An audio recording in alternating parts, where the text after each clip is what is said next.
I'm here today to do a foundation chain tutorial for those who are just beginning on crochet. I've done crochet since I was a little girl in Girl Scouts, and before I was only able to do scarves, but recently I've been able to branch out and do other projects, hats, gloves, amigurumi, which are fun little animals to do. And I just recently acquired a Tumblr blog, and I've been posting there, so I decided that I wanted to show some tutorials for those who were just beginning or those who need some helpful information by seeing a tutorial done rather than being told how to do it. So today we're going to do the foundation chain, which is basically the foundation of everything that you want to start with.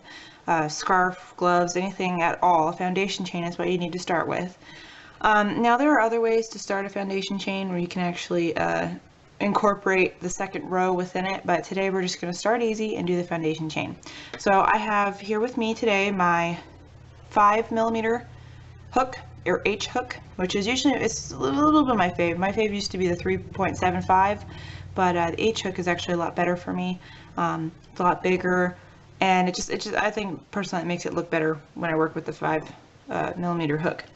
Also, I have the yarn here, which is Lion Brand's Vanna's Choice. Alright, so we're gonna get started. So you have your yarn, you have your hook. You want to make the slip knot. Now some people make it so it's adjustable and then they work into it. I tie it into a knot. There are many different ways to do this, but this is the way I'm most comfortable. Now also another way that makes me more comfortable is right after I tie the knot, I take it and I turn it and I put it right back on the hook. For me, it just makes it neater for when I have to go back into it. Otherwise for me it looks weird, it looks upside down.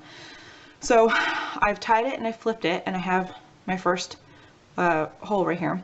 So we're going to take the yarn and we're going to bring it around from underneath, wrap it around to the front, hold on to this little spot right here, to the little string that you have left after making the first hole, and you want to bring it up and you want to pull through.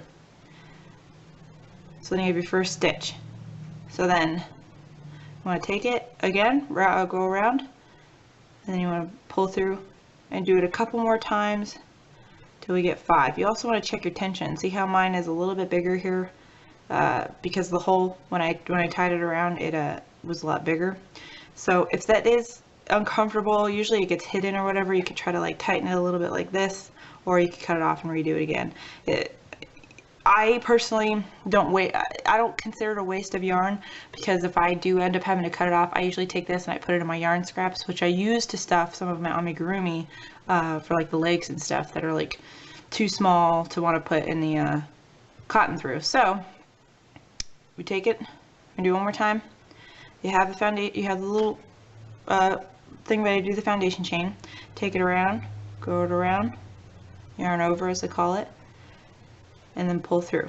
So you want to do it 5 more times. So 1, yarn over, pull through, 2, yarn over, pull through 3, yarn over, pull through 4, and 1 more time, yarn over, pull through 5. Now I'm not going to go into too many other things until I make a next video, but basically, you know, you have your foundation chain here.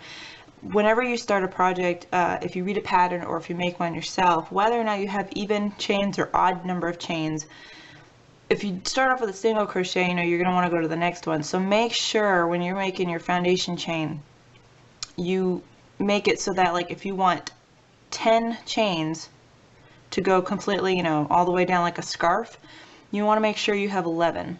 And it's with anything. You want 11, you make sure you have 12. Always make sure to go one more. So we're going to do one more. We're going to do it 5 more times. See if you can get the hang of it. So you yarn over, pull through 6, yarn over, pull through 7, yarn over, pull through 8, yarn over, pull through 9, yarn over, pull through 10. And if you need to recount, count this top part right here. These little top bumps. 1, 2, 3, 4, 5, 6, 7, 8, 9, and 10. So you have 10. And always make sure, like when I had to go back to redo the first one, make sure your gauge is correct and your tension is correct, because it will look awkward, like if this was still a pretty big hole. If I were to go back over it again, it would just be like this large gap. So make sure to check your tension. And then that will be the end of our video for the foundation chain. If you have any questions, please feel free to ask me. It was a very short video this time because, you know, this is probably the most simplest part of crocheting. It's the foundation chain. Next video I will be doing single crochet, so please stay tuned for that, and let me know if you have any other suggestions for any other types of stitches, chains, patterns, anything like that. Please let me know. Thank you.